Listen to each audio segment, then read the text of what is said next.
Bonjour à toutes et à tous, bienvenue pour ce nouveau webinaire du jury consacré aujourd'hui aux traitements antitumoraux intra-artériels hépatiques. Nous aurons la chance d'avoir comme invité expert le professeur Thierry Debert pour modérer cette réunion. Quelques abréviations, tout d'abord pour définir ce que sont ces traitements intra-artériels. TACE en anglais pour chimioembolisation transartérielle. CTACE pour chimioembolisation conventionnelle, DEPTACE lorsqu'on parle de chimioembolisation au BI, la radioembolisation qu'on peut appeler TARE ou CIRT, et enfin la chimiothérapie intra-artérielle, en anglais HAIC. Nous allons tout d'abord parler de chimioembolisation, puis de chimiothérapie intra-artérielle, enfin de radioembolisation. Nous verrons au fur et à mesure de ces différentes techniques leurs indications. La chimioembolisation intra-artérielle consiste, via un cathéter inséré dans l'artère hépatique, à injecter une drogue de chimiothérapie couplée à un agent embolisant. Cet effet synergique associant le caractère cytotoxique de la chimiothérapie et le caractère ischémique de l'embolisation s'intègre parfaitement aux tumeurs intrahépatiques qui sont le siège d'une hypervascularisation artérielle, à l'inverse du parenchyme hépatique adjacent, principalement vascularisé par le système porte. Concernant les indications de la chimioembolisation artérielle, c'est tout d'abord le traitement de référence du carcinome hépatocellulaire au stade B de la classification de Barcelone. Il s'agit également d'un traitement d'attente pour les patients inscrits sur liste de transplantation hépatique ou de traitement néoadjuvant pour diminuer la charge tumorale afin d'envisager une résection chirurgicale ou une ablation percutanée. Il peut s'intégrer de manière beaucoup plus anecdotique dans le cadre du traitement des cholangiocarcinomes intrahépatiques. Également peut être indiqué pour le traitement des métastases hépatiques, notamment des tumeurs neuroendocrines ou dans le cadre du cancer colorectal. Les bonnes indications à la chimioembolisation sont une tumeur volumineuse, mais dont le volume n'excède pas 7 à 8 cm. Le caractère multinodulaire, là encore avec une limite supérieure à ne pas dépasser. Au-delà de 7 nodules, généralement, on considère que la chimioembolisation sera plus toxique que bénéfique.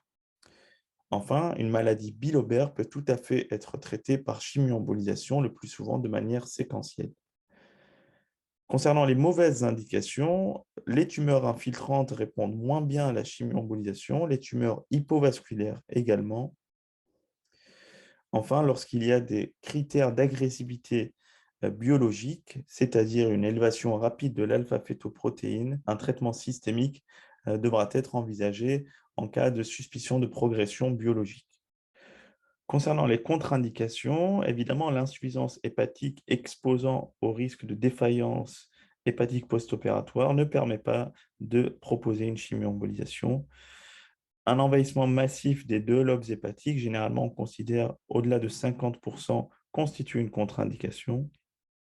La thrombose porte ou ses équivalents, c'est-à-dire euh, un flux porte inversé avec de volumineux shunts portosystémiques, la présence d'un TIPS, ces éléments constituent une contre-indication, l'embolisation artérielle étant à très haut risque d'ischémie hépatique. Les pathologies des voies biliaires, obstruction, endoprothèse, anastomose biliodigestive, constituent globalement au moins une contre-indication relative, augmentant nettement le risque de complications infectieuses à type de cholangite, de nécrose biliaire ou d'absédation. Enfin, de manière plus classique, l'insuffisance rénale sévère, les troubles de l'hémostase sévère, là encore, sont des contre-indications relatives. Si on parle de techniques de chimioembolisation, on constate dans la littérature une grande hétérogénéité des pratiques, avec deux types de chimioembolisation. La première, la chimioembolisation conventionnelle ou lipiodolée, consiste à injecter un agent chimiothérapeutique mélangé à du lipiodol, vecteur de la chimiothérapie, rendant l'émulsion radio-opaque et présentant une affinité pour le CHC et les tumeurs hypervasculaires. Puis, à injecter un agent embolisant, le plus souvent de la gélatine résorbable. Elle vise à boucher les afférences artérielles hépatiques, combler la tumeur et les afférences du tronc porte.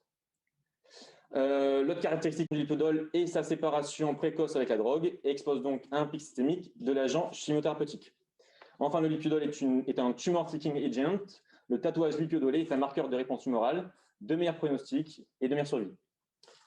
La chimioembolisation aux microbilles chargées consiste en l'injection, elle, de microbilles ayant un pouvoir embolisant, couplé à un agent chimiothérapeutique qui sera peu à peu relargué dans la tumeur. D'où une exposition systémique théoriquement plus faible à l'agent chimiothérapeutique par rapport à la chimioembolisation conventionnelle. Ce relargage plus lent incite à une action plus locale et potentiellement à un intérêt dans les cas où l'on rencontre un faible nombre de nodules distaux bien ciblés et ainsi éviter théoriquement un risque plus élevé de cholangites ischémique. Le choix entre ces deux techniques n'est pas consensuel, il dépend notamment du nombre et de la localisation des lésions à traiter. Il n'existe pas de standardisation ou de décision consensuelle sur l'agent chimiothérapeutique à privilégier. Doxorubicine, idarubicine, cisplatine ou mitomycine C. Bien qu'un cathétérisme sélectif ou suprasélectif soit associé à une meilleure réponse tumorale, le positionnement du cathéter est laissé à l'appréciation de l'opérateur et dépend de plusieurs facteurs.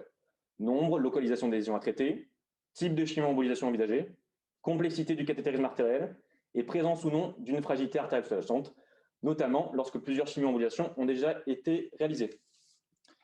Alors là, il s'agit d'un patient de 44 ans, porteur de métastases hépatiques, d'une tumeur neuroendocrine. Il s'agit d'une angiographie initiale 2D réalisée via le cathéter dans le tronc cœliaque, permettant de repérer l'anatomie artérielle, et donc en 2, l'artère splénique, en 3, l'artère gastrique gauche, en 4, l'artère hépatique commune, en 5, l'artère gastro-duodénale, en 6 et 7, les branches gauche et droite de l'artère hépatique, ainsi que les blushs tumoro-hépatiques en tête de flèche. Pour ce qui est du déroulement de la procédure, on s'attardera à vérifier l'indication, les contre-indications, la dernière imagerie, et notamment pour une première séance, une imagerie en coupe de moins d'un mois. Elle sera réalisée sous anesthésie locale, le plus souvent, et sous forte sédation ou anesthésie générale, à la demande de certains patients, ou en cas d'antécédent de douleur intense par procédure. Dans tous les cas, une consultation d'anesthésie doit être programmée avant la première séance. Avant le début d'intervention, on vérifiera la perméabilité porte, par échographie ou par cathétérisation de l'artère mésentérique supérieure pour l'étude du retour veineux porte et vérifier un éventuel hypodébit porte et d'éventuelles varices œsophagiennes. Donc, on réalisera une ponction de l'artère fémorale, puis on mettra en place un introducteur pour sécuriser l'abord. On réalisera donc après un cathétérisme du tronc cœliaque, puis une artérographie pour repérer l'anatomie artérielle, ses éventuelles variantes et détecter les lésions tumorales. On pourra ajouter la possibilité d'une acquisition CONMIM, générant des images 3D, augmentant ainsi la détection tumorale, les artères nourricières et diminuant le temps de scopie et la quantité d'iode injectée. Le traitement est injecté sous contrôle de l'imagerie jusqu'à l'obtention d'une stase vasculaire correspondant à une embolisation efficace. Un CONMIM pourrait être réalisé en fin d'intervention pour évaluer la captation tumorale du traitement, facteur prédictif de réponse tumorale. Alors, les résultats, les endpoints sont l'absence de rehaussement tumoral résiduel, l'aspect en arbre mort des vaisseaux tumoraux résiduels et le respect de la parenchymographie due aux artères saines en fonction de la sélectivité de la procédure.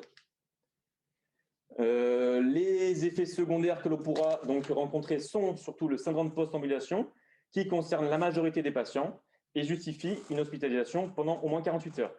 Elle associe douleur en hypocondre droit, fièvre, nausées, vomissements et cytolyse hépatique transitoire. Les complications graves sont rares, 0,6% selon cette revue systématique de 2016, et comprend l'insuffisance hépatique aiguë, complications la plus grave notamment chez les patients cirrhotiques et ou porteurs d'un envahissement tumoral étendu du parenchyme, les complications biliaires à type de cholangite, formation de bilium, abcès hépatique, nécessitant une antibiothérapie prophylactique en cas de facteur des risques précédemment décrits. L'embolisation de vaisseaux non cibles, relativement rare et exposant au risque de cholécystite ischémique, d'ulcère gastro-duodénal, de pancréatite aiguë, de pleurésie. Les complications vasculaires directes liées au cathétérisme de l'artère hépatique, dissection et ou thrombose, ne doivent pas être négligées car elles ont un impact sur les choix thérapeutiques ultérieurs. L'effet attendu est la nécrose tumorale, d'où le changement d'aspect, de densité, qui ne modifie pas immédiatement la taille de la tumeur, donc est donc mal évalué par le système RECIST. L'analyse du rehaussement des lésions et donc de leur vascularisation, qui permet d'évaluer au mieux la réponse tumorale. La réponse est donc complète lorsque la lésion traitée ne comporte plus de portions rehaussées. Le système MRECIST ne prend en compte que la portion viable de la tumeur qui se rehausse de façon monodimensionnelle et est dorénavant recommandé pour l'évaluation du CHC. Dans les cas de CHC en rehaussement atypique, Pour les métastases, les critères RECIST restent la référence. Ils sont très mignons. Passant de 70 ans, la prochaine diapositive. Donc, c'est un patient de 70 ans qui sont suivis pour une cirrhose métabolique compliquée d'un CHC bifocal. À gauche, une acquisition scanner injectée montrant un nodule hypervasculaire du dôme hépatique. Au centre, une acquisition non injectée après chimio-embolisation sélective montrant une bonne captation lipiodolée du nodule. Et à droite, une IRM de contrôle à 8 semaines montrant une nécrose complète du nodule correspondant à une réponse complète. Passons maintenant à la chimiothérapie intra-artérielle.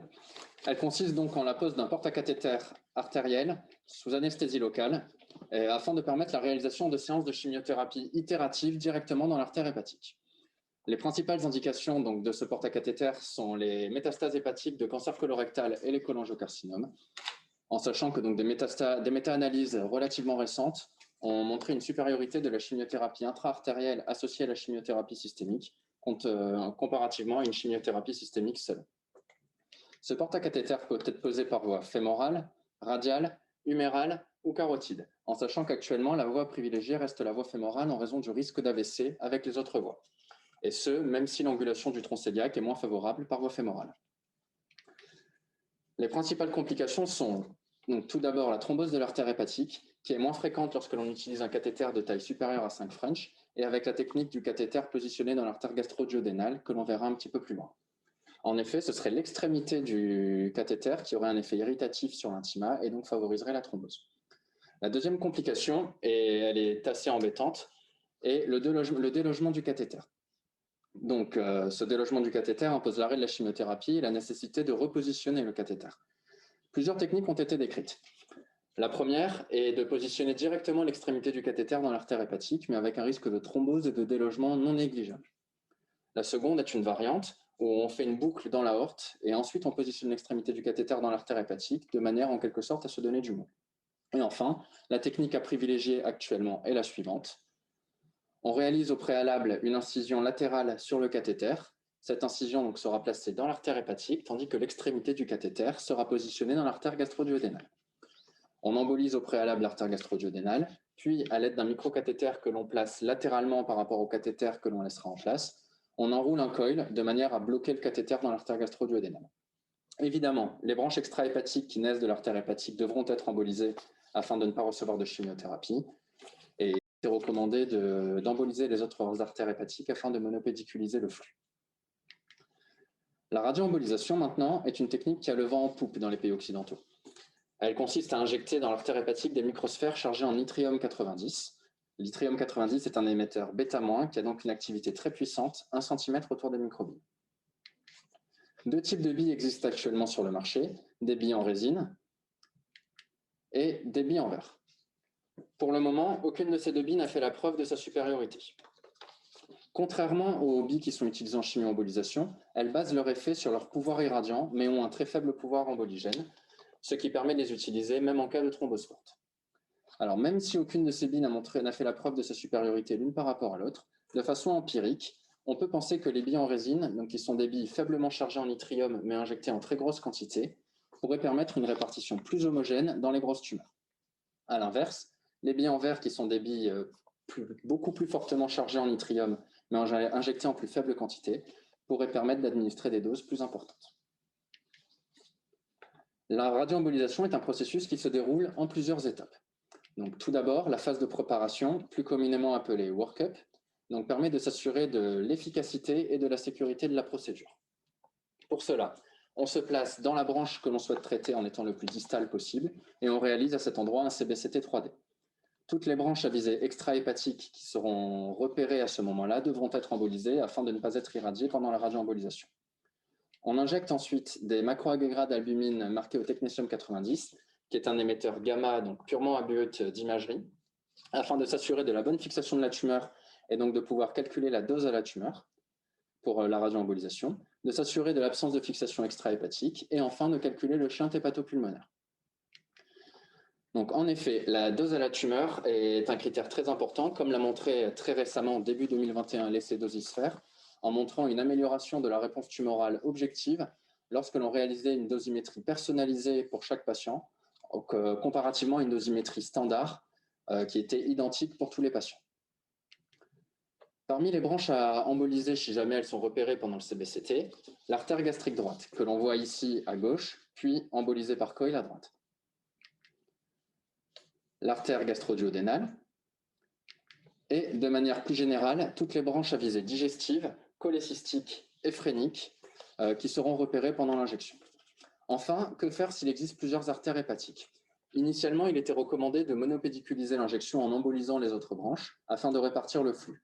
Aujourd'hui, cela est remis en question et il n'y a pas de consensus sur ce sujet. En ce qui concerne le shunt hépatopulmonaire, une dose au poumon supérieure à 30 Gray pour les térasphères et un shunt supérieur à 20% pour les cisphères contre-indique totalement la radioembolisation en raison du risque de pneumopathie radique. Un shunt plus modéré, de 10 à 20%, peut faire discuter plusieurs options. La première est de réduire la dose de 20 à 40% afin de diminuer la dose apportée au poumon. Mais cela, évidemment, au détriment de la dose apportée au foie, et comme on l'a dit précédemment, cette dose est corrélée à l'efficacité. Ensuite, on sait que le shunt hépatopulmonaire est souvent lié à l'invasion vasculaire par la tumeur, qui favorise les shunts artérioportes et artérioveineux.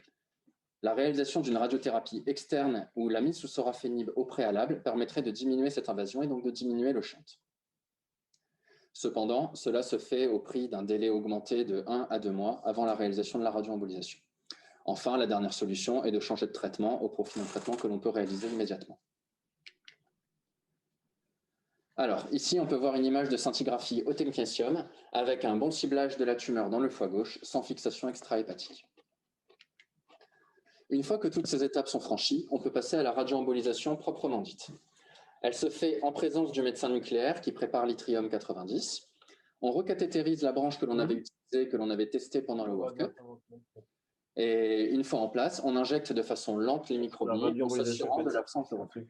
Alors, un détail important lors de ce processus est l'utilisation d'eau distillée, car en effet, le NaCl dissocie l'yttrium 90 des billes. Le suivi, comme pour la chimiothérapie, peut se faire de façon indifférenciée, soit par scanner, soit par IRM. Par contre, comme pour la radiothérapie, l'efficacité se fait par fibrose tumorale.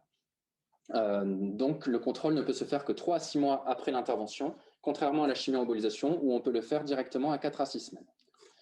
Les critères RECIST ne sont pas adaptés puisqu'il faut se fier au rehaussement de la tumeur. Par contre, les critères mRECIST dont on vous a parlé précédemment ne sont pas encore validés, sont actuellement en cours d'évaluation. Alors, des petits exemples. Donc là, vous pouvez voir sur la première image donc une invasion tumorale du foie gauche. On décide de la traiter par radioembolisation. Une première réévaluation scanner est réalisée à 2 mois, qui montre une atrophie du foie gauche en lien avec la fibrose tumorale, et cet effet est encore plus marqué à 5 mois. Sur ce deuxième exemple, nous avions une invasion tumorale hypervasculaire du foie droit en préopératoire associée à une thrombose porte. En raison de la thrombose porte, il a été décidé de réaliser une radioembolisation. La réévaluation scanner toujours à 3 mois montre une réponse partielle avec une nécrose de la tumeur, mais persistance d'un reliquat hyperartériel tumoral en périphérie. Le patient est alors mis sous 2e ligne de traitement par sorafenib, qui permet initialement de le stabiliser, mais malheureusement, il progressera secondairement avec une invasion du foie gauche sur le contrôle à 1 an. En ce qui concerne les complications, le syndrome post-embolisation est très modéré dans la radioembolisation en raison du faible pouvoir emboligène des microbilles, ce qui permet sa réalisation en ambulatoire. L'hépatite radique est une complication qui arrive lors d'embolisation panhépatique. Si jamais cela doit se produire, il faut donc réaliser l'embolisation des 2 lobes, séparés par un intervalle de 4 à 8 semaines. Les autres complications sont liées à l'embolisation non cible, donc les ulcères gastro-duodénaux, qui sont résistants aux IPP et qui nécessitent souvent un traitement chirurgical, la cholécystite radique qui est fréquente mais rarement chirurgicale, la pancréatite radique, et enfin la pneumopathie radique qui, on l'a vu, peut être prévenue par le calcul du shunt hépatopulmonaire au préalable. Alors donc, on va repasser donc, au niveau des indications et plus particulièrement au niveau de, donc, pour la chimioembolisation et la radioembolisation. Voilà, donc ça concerne des patients qui conservent une fonction hépatique correcte et dans des cas de tumeurs non traitables par traitement curatif ou en cas de downstaging avant traitement curatif. Dans les cas de CHC, de selon les critères de Parson B et C, dans les cas de métastase de tumeurs neuroendocrines, de mélanome, de cancer colorectaux, du sein ou dans le cas plus précis du cholangiocarcinome. Dans le cas précis de la radioembolisation, ce cas précis du CHC avec thrombosport. Donc alors, ce qui est important de retenir, c'est quelle technique choisir dans le CHC. En termes d'efficacité, cette première étude a montré que la chimio-embolisation est supérieure aux soins de support pour les CHC de stade du décrétation et critère Barcelone B. Pas de différence significative selon cette deuxième étude entre la chimio-embolisation conventionnelle et la chimio-embolisation au bichargé. Il n'y a pas de différence significative entre la chimio-embolisation et la radio-embolisation. Enfin, la radiofréquence associée à la chimio-embolisation a montré un intérêt dans les CHC supérieurs à 3 cm en termes de survie globale à 1, 2 et 3 ans et dans le cas de récidive locale. Pour ce qui est de la tolérance, la radioembolisation serait supérieure à la chimio-embolisation, notamment du fait du syndrome post-embolisation plus modéré. Des études récentes ont montré que la chimio-embolisation associée au sorafenib contre la chimio-embolisation seule a montré une amélioration de la survie sans progression. Contrairement à l'étude SORAMI qui n'a pas montré de différence significative entre sorafenib contre radioembolisation associée au sorafenib. Enfin, on parlera donc de l'essor de l'immunothérapie. Et dans des études récentes, l'immunothérapie a montré son intérêt dans les CHC localement avancés. Quid de l'avenir de la radioembolisation, plus ou moins associée à cette immunothérapie? La HAS a acté en 2018 pour la radioembolisation comme d'une technique réalisable en cas de CHC avec thrombosport, mais uniquement en cas de contre-indication ou d'échec du sorafenib. La Société française d'hépatogastro-entérologie a quant à elle publié de nouvelles recommandations sur la prise en charge du CHC en 2019. Elle base sa classification sur la classification de Barcelone. Donc, à savoir que pour les Barcelone 0 ou A, donc c'est-à-dire des patients avec une fonction hépatique conservée, Child A, un bon état général, moins de 3 nodules de moins de 3 cm, on est alors au stade curatif et on peut proposer soit une hépatectomie partielle, soit de la destruction percutanée avec en tête la radiofréquence et les micro-ondes, ou la transplantation hépatique. La radiothérapie et la radioembolisation n'ont pas encore une place clairement actée dans cette prise en charge, mais pour ce qui est de la radioembolisation, ce qui pourrait se discuter est une segmentectomie radique, donc une radioembolisation ciblée à forte dose afin de réaliser une segmentectomie. Pour les Barcelone B, donc à savoir des patients avec toujours un bon état général et une bonne fonction hépatique, mais ayant soit plus de 3 nodules, soit de plus de 3 cm, on calcule alors le score AFP. Si ce score AFP est inférieur à 2, on retourne en stade curatif. Si le score AFP est supérieur à 2, c'est alors l'indication princeps de la chimio-embolisation afin d'augmenter la survie des patients avec un CHC.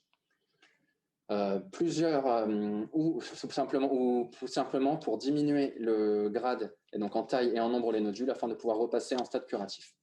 Dans le cas où ce passage en stade curatif n'est pas possible, l'objectif est d'augmenter la survie. On peut alors réaliser plusieurs séances de chimiothérapie. La Société française de gastro-entérologie insiste sur le fait que ce qui fait gagner de la survie dans le CHC, c'est la succession de différents traitements administrés les uns derrière les autres, qui apportent chacun leurs bénéfices les uns après les autres.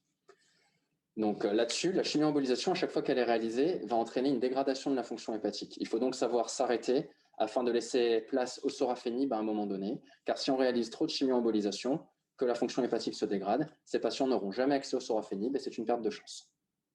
La radioembolisation n'a pas encore sa place clairement définie dans cet algorithme, mais peut notamment être proposée en cas de CHC avec thrombosport.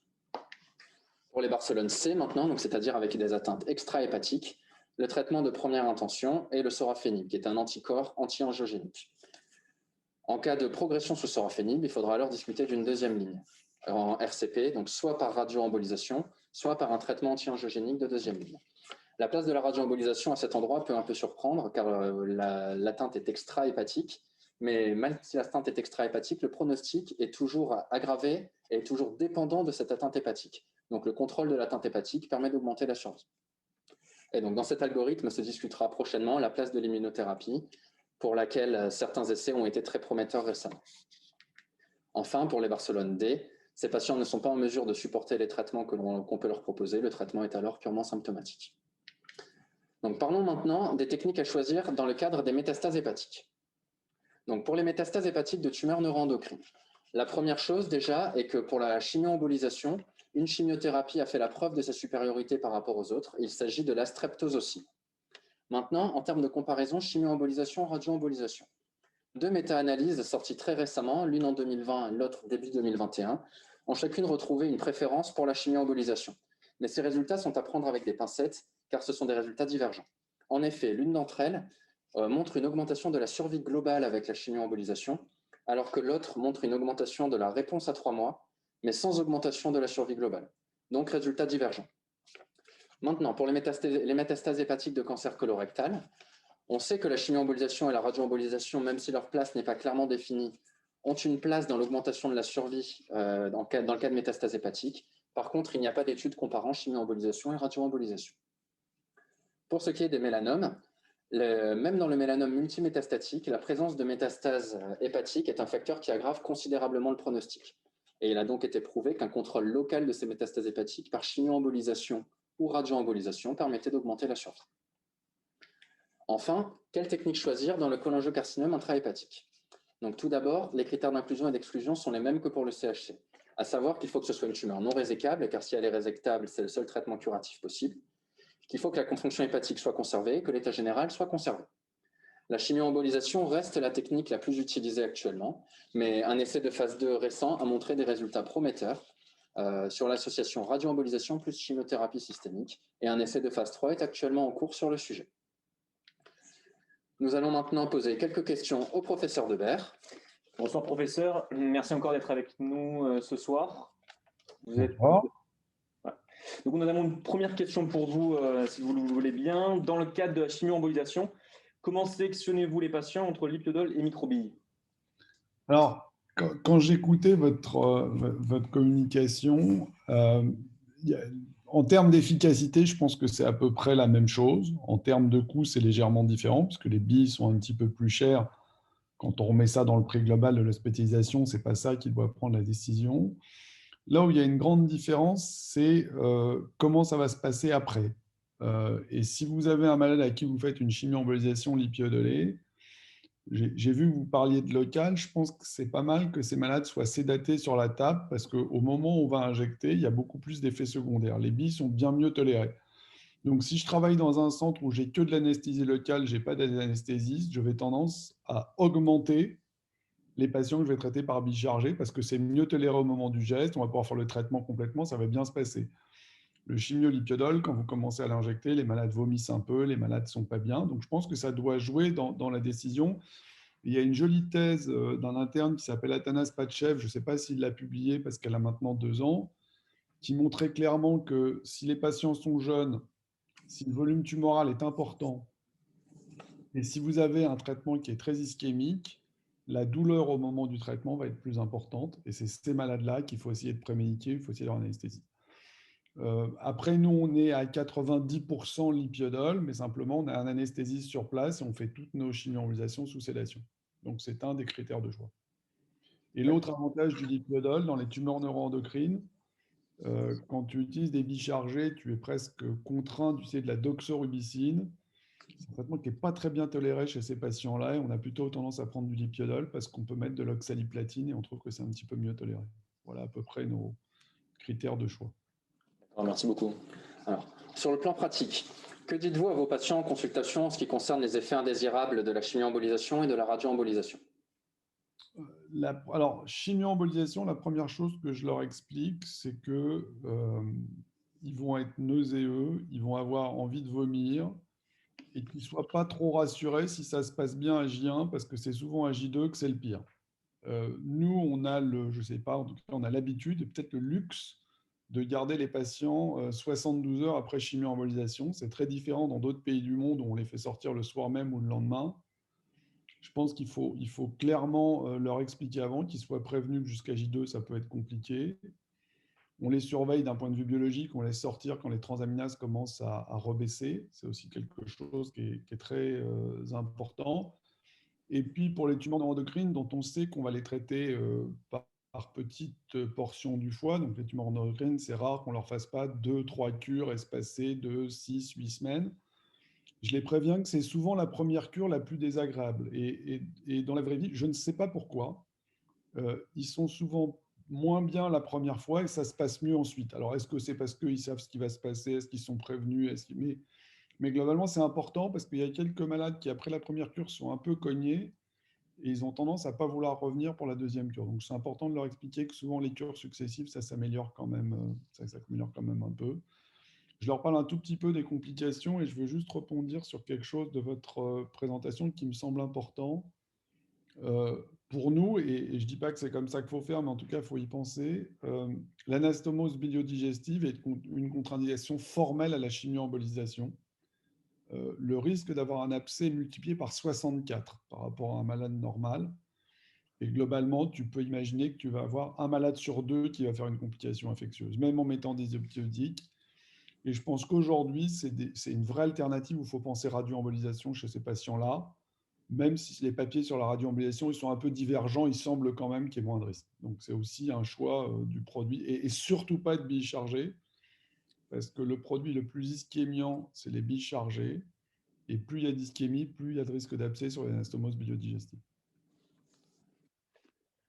Merci beaucoup. Dans quel cas privilégiez-vous chimio ou radioembolisation?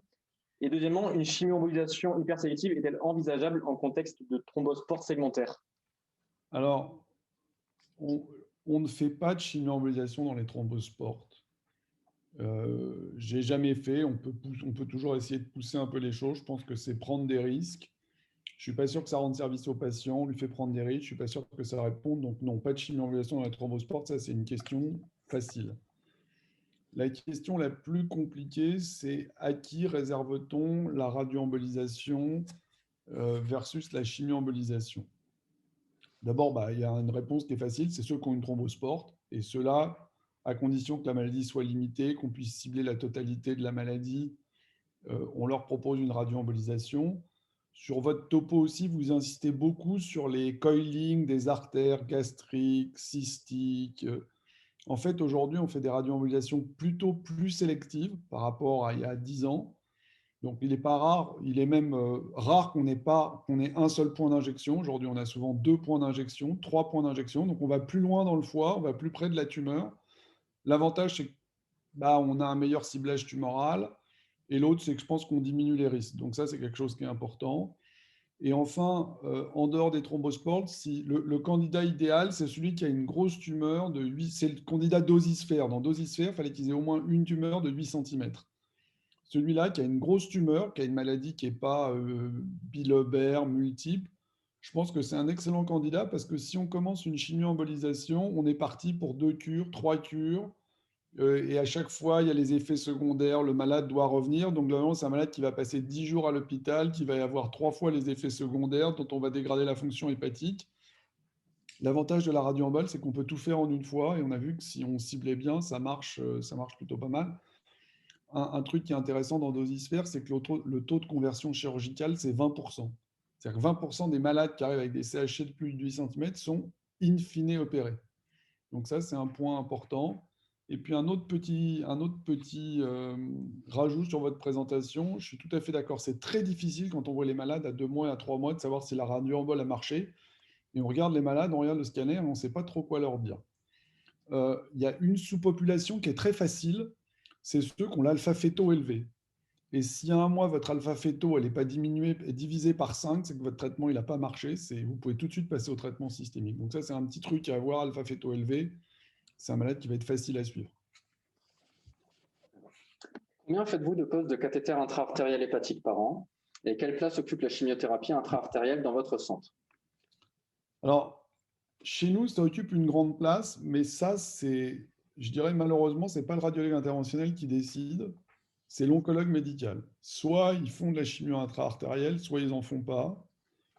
S'ils en font, c'est une aventure en commun avec les oncologues médicaux. Nous, on en met une trentaine par an, un peu moins d'un par semaine, donc 25, 30 par an. Mais c'est une aventure avec le radiologue parce qu'il faut savoir que, et ça, tu le dis, il faut le dire aux malades quand on les voit, dans 27% des cas, il va falloir bricoler le cathé. Vous avez parlé de thrombose, vous avez parlé de déplacement.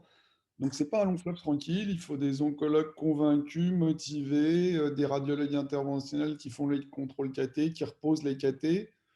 C'est pas très simple, c'est un peu compliqué. Le matériel qu'on a, il est ce qu'il est, il pourrait peut-être être perfectionné, mais il faut une adhésion très très forte des oncologues médicaux. Et nous, il y a une histoire de chimio intra-artérielle avec Gustave Roussy depuis 35 ans. où on trouve qu'on peut avoir des réponses qu'on n'obtient pas avec les autres traitements. Alors, il y a 3 essais randomisés en cours en France, hein. Il y en a un en première ligne, il y en a un en intensification, et il y en a un en adjuvant versus chimio-systémique. Donc, je pense que dans 3-4 ans, soit ça explosera, soit ça disparaîtra. Parce que si les 3 essais sont négatifs, ça va disparaître. Si les 3 essais sont positifs, je pense que ça va exploser. Et donc à la PHM, cette activité n'existe pas. Est-ce que vous auriez des conseils à nous donner? Présenter un peu. D'abord, souvent une façon d'hameçonner vos oncologues, c'est de leur dire qu'il y a des essais randomisés qui peuvent mettre des malades dedans. Dans des hôpitaux universitaires, c'est quand même souvent une bonne façon de rentrer en matière. Puis pour vous aussi, c'est une bonne façon de faire les choses dans un contexte bien contraint. Ça, c'est sûrement la meilleure façon de commencer au début. Et puis, à partir du moment où vous avez l'essai, il y a toujours un malade qui ne rentre pas dans les critères de l'essai, mais qui ont dit « Ah, ben, on va quand même leur faire une chimio intra-artérielle parce qu'on n'a pas grand-chose qui nous reste derrière. » Et honnêtement, aujourd'hui, quand tu as reçu Oxali et Irinotecan, tes chances de répondre au traitement, c'est 10%. Avec un KT, c'est 40%, hein. Donc, au moins en rescue, c'est mieux que la radioembole, hein. Donc, c'est quand même un truc. On fait très peu de radioembole dans les colons, on en fait beaucoup dans le CHC. Et alors, peut-être parce qu'on met des cathéters intra-artériels, mais je pense qu'il y a quand même de la place à travers 3 essais randomisés en cours pour essayer de les convaincre. Bien. Et enfin, que pensez-vous de l'arrivée de l'immunothérapie en première ligne du CHC localement avancé et l'avenir de la radiologie interventionnelle dans le foie passe-t-il par les thérapies combinées? Alors, pour juste updater un peu votre présentation, aujourd'hui, la première ligne, c'est atezobev, hein. Le sorafenib n'existe plus normalement. C'était en ATU, ça a été validé il y a 15 jours. Donc, normalement, les malades ne doivent plus recevoir sorafenib, ils doivent recevoir atezobev. Donc, ils sont là, ils sont présents. Ils sont présents pour le moment dans les C. Il faut savoir qu'il y a un essai qui s'appelle Emerald, où c'est chimio-embol versus chimio-embol. Alors, ce n'est pas de la Tezo, c'est du durvalumab parce que c'est AstraZeneca, mais c'est durva-bev. Et l'autre, c'est chimio-embol durva. Donc, il y a 3 bras où ils s'attaquent là au stade B, au BCLC-B, donc ceux qui ont chimio-embol. Je pense que si le moindre de ces essais devient positif, ça sera le standard de traitement des stades intermédiaires. Après, c'est à nous d'être actifs dans ces essais, c'est à nous de participer à ces essais, c'est à nous de développer notre immuno. Peut-être que l'avenir, c'est l'immuno intra-artériel, la chimioembolation avec de l'immuno. Enfin, il y a plein d'options possibles. Merci beaucoup. Gustave Roussy, vous êtes très en avance justement sur l'immunothérapie intra-artérielle. Est-ce que vous pourriez nous en dire un petit mot? Alors, même chose. En fait, c'est l'hôpital qui génère ça. Ce n'est pas le radiologue interventionnel. C'est pour ça qu'il faut aller. Je pense que la moralité, c'est qu'il faut être au RCP, il faut connaître les oncologues et il faut discuter avec eux. Ce qui se passe, c'est qu'il y a globalement 20% des malades qui répondent à la mono-immunothérapie, 30% des malades, toute population confondue, alors c'est plus dans le mélanome, mais c'est beaucoup moins dans le côlon, mais c'est à peu près les chiffres, qui répondent à une double immunothérapie, mais ça commence à être toxique. Et puis, il y a des tas de compagnies qui ont des produits immunomodulateurs qui ne passent pas par voie systémique. Et nous, on vit en fait des traitements qu'on ne peut pas faire passer par voie systémique, qu'on doit délivrer localement. Donc, on a une activité avec une quinzaine d'essais ouverts où on va injecter directement dans les tumeurs soit un virus, le plus connu, c'est le Tivec, mais évidemment, chaque labo essaye de développer son virus oncolytique pour avoir un relargage des antigènes tumoraux. Et on donne un PD-1 ou un CTLA4 par voie intraveineuse pour que justement on augmente la réaction à ces produits-là.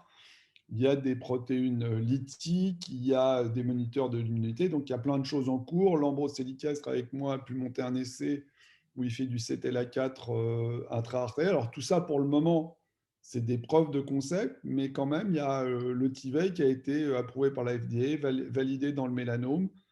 Et ce qui est intéressant, c'est qu'ils se sont passés du stade multi-métastatique au stade précoce, et ils ont fait ça en néoadjuvant, c'est-à-dire des mélanomes qui étaient opérables. Ils ont injecté du Tivec et ils ont montré, première chose, que la résection était plus souvent complète, et deuxième chose, que les malades récidivaient moins à distance. Ils n'ont pas encore montré la survie, mais ils vont peut-être la montrer. Donc je pense qu'il y a des choses à faire, et le guidage de l'aiguille pour injecter un tumeur est quelque chose qui, à mon avis, va augmenter dans l'avenir. Même chose, résultat des essais dans 5 ans, on verra si c'était un rêve ou une réalité. Écoutez, il y a beaucoup, beaucoup d'investissements de grosses compagnies. Même chose, je pense qu'il faut contacter les onco-immunos. Nous, on s'assoit toutes les semaines avec les onco-immunos pour discuter de tous les malades qu'on va injecter dans la semaine, tellement il y a de protocoles différents et de choses à savoir. Très bien. Voilà. Eh bien, merci pour les réponses à toutes ces questions qui étaient claires et précises. Nous allons maintenant passer au RI pratique et nous vous redonnons la parole juste après. Merci. Bonjour à toutes et à tous, je m'appelle Mathieu et je suis interne de radiologie. Une fois n'est pas coutume, pour le 3e webinaire du club, nous troquons notre chère session RI-Actu par une session RI pratique consacrée au cathétérisme du tronc cœliaque et de l'artère hépatique. Je vais vous exposer quelques éléments à connaître et développer certains points techniques destinés à faire le point sur le cathétérisme qui peut parfois être difficile du tronc cœliaque puis de l'artère hépatique. Pour rappel, je n'ai pas de conflit d'intérêt avec qui que ce soit. En fait, le moment crucial du cathétérisme n'est pas le cathétérisme en tant que tel. Celui-ci se joue avant même le début de la procédure. En effet, l'élément crucial est le scanner qui sera réalisé avant, permettant d'établir un bilan anatomique du tronc cœliaque et de l'artère hépatique. Quels éléments du scanner sont indispensables à évaluer? Le premier élément va être la recherche d'éventuelles variantes anatomiques, notamment la présence d'une artère hépatique droite qui naît de l'artère mésentérique supérieure. Cette artère hépatique droite est présente dans 10% des cas. La présence d'une artère hépatique droite est un élément crucial à rapporter sur l'imagerie avant le geste de radiologie interventionnelle, car elle va conditionner bien sûr toute la procédure du cathétérisme. On peut également retrouver d'autres variantes anatomiques, notamment la présence d'une artère hépatique gauche qui naît de l'artère gastrique gauche et qui peut vasculariser la partie gauche du foie. De même, une artère hépatique commune qui naît directement de l'aorte peut être retrouvée. D'autres artères loco-régionales peuvent également vasculariser le foie, notamment une tumeur hépatique, par exemple une artère phrénique qui sera acathétérisée de façon spécifique. Enfin, d'autres variantes peuvent également être vues, soit plus rares, soit qui sont moins impactantes sur la procédure, mais qui peuvent tout de même causer des difficultés au cathétérisme une fois que l'on est en place dans le tronc cœliaque. Deuxième élément à prendre en considération, l'appréciation de la conformation du tronc cœliaque, notamment son angulation qui pourrait être impactée par la présence d'une empreinte très marquée par le ligament archémédian. Cette angulation très marquée du tronc cœliaque va gêner le cathétérisme, voire l'empêcher par moment selon la sonde que l'on prend. Et nous devrons alors changer de sonde, par exemple troquer notre sonde Cobra par une Simons, ou parfois même envisager une voie radiale. De même, la présence d'une plaque d'athérome très marquée au niveau de l'ostium du tronc cœliaque peut gêner le cathétérisme par le cathéter. À ce moment-là, on devra penser à éventuellement envoyer le microcathéter depuis de l'ostium. En pratique, voyons ce que ça donne. Donc en pratique, comme je vous le disais, on utilise selon l'angulation du tronc cœliaque soit une sonde Cobra 5 French, soit une sonde Simons 5 French. Dans notre cas, pour le simulateur, nous utiliserons les sondes fournies par le constructeur.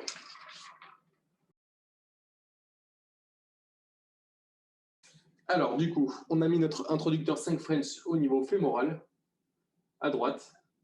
On va monter sur le guide 0,35 notre sonde Cobra. Hop.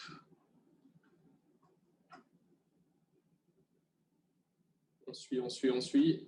On se centre sur le corps vertébral de T12, où va se trouver le tronc cœliaque.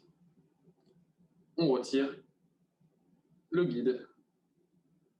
Donc là, on est tanké dans le tronc cœliaque avec la Cobra. On peut à ce moment-là opacifier pour avoir une visualisation de l'arbre artériel. Donc on voit bien l'artère hépatique commune qui part sur la gauche de l'écran, l'artère splénique qui part sur la droite de l'écran. À partir de là, on peut essayer de cathétériser l'artère hépatique commune avec le guide 0,35 depuis la Cobra. On voit ici que c'est un peu difficile, que la Cobra n'est pas stable. À chaque fois qu'on essaye de pousser un peu avec le guide, la Cobra essaye de sortir du tronc cœliaque. Et au final, on sort. On décide alors de changer d'optique et de partir sur une Simons devant ce cathétérisme du tronc cœliaque difficile. Elle descend avec sa conformation voulue afin de cathétériser le tronc cœliaque de façon plus facile qu'avec la Cobra.